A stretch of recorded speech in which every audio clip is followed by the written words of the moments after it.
Assalamualaikum warahmatullahi wabarakatuh. Saya akan menjelaskan materi tentang prinsip pengembangan kurikulum. Baiklah, yang pertama yaitu relevansi pengembangan kurikulum. Pengembangan kurikulum sangat relevan karena harus menyesuaikan kebutuhan peserta didik, perkembangan ilmu pengetahuan dan teknologi, serta tuntutan masyarakat dan dunia kerja. Kurikulum juga perlu mempersiapkan siswa menghadapi tantangan global dengan menanamkan keterampilan abad ke-21, kesadaran lingkungan, dan kemampuan bersaing secara internasional. Dengan demikian, kurikulum berperan penting dalam membentuk generasi yang adaptif, kreatif, dan berdaya saing tinggi. Hal-hal yang menjadi perhatian dalam relevansi perkembangan kurikulum itu ada 4. Antara lain, yang pertama, mengikuti perkembangan teknologi, yang kedua, kostumisasi kurikulum, yang ketiga, pengajaran karakter, dan yang terakhir yaitu respons terhadap perubahan sosial. Nah, selanjutnya ada fleksibilitas pengembangan kurikulum. Fleksibilitas pengembangan kurikulum berarti kurikulum dapat disesuaikan dengan kondisi peserta didik, lingkungan sekolah, perkembangan ilmu pengetahuan, serta kebutuhan masyarakat. Dengan fleksibilitas ini, guru dan sekolah memiliki ruang untuk mengatur materi, metode, dan strategi pembelajaran agar lebih relevan, kontekstual, dan sesuai dengan tantangan zaman.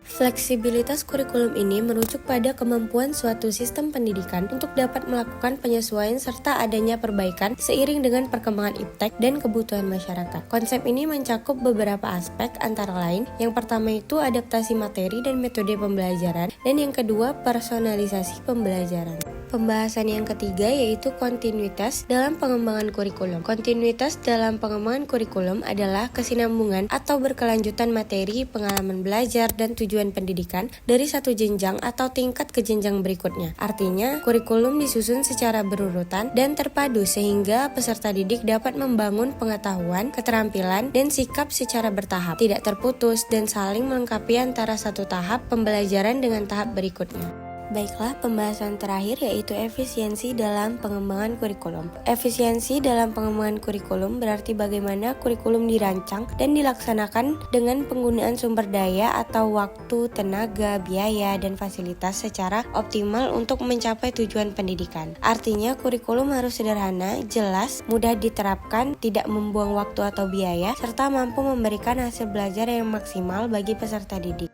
Bentuk implementasi dari prinsip efisiensi dalam proses pembelajaran kurikulum berbasis kompeten mencakup 3 kegiatan pokok. Antara lain, yang pertama, pengembangan program, yang kedua, pelaksanaan pembelajaran, dan yang ketiga, evaluasi. Baik, mungkin segitu saja penjelasan dari saya. Saya ucapkan terima kasih. Wassalamualaikum warahmatullahi wabarakatuh.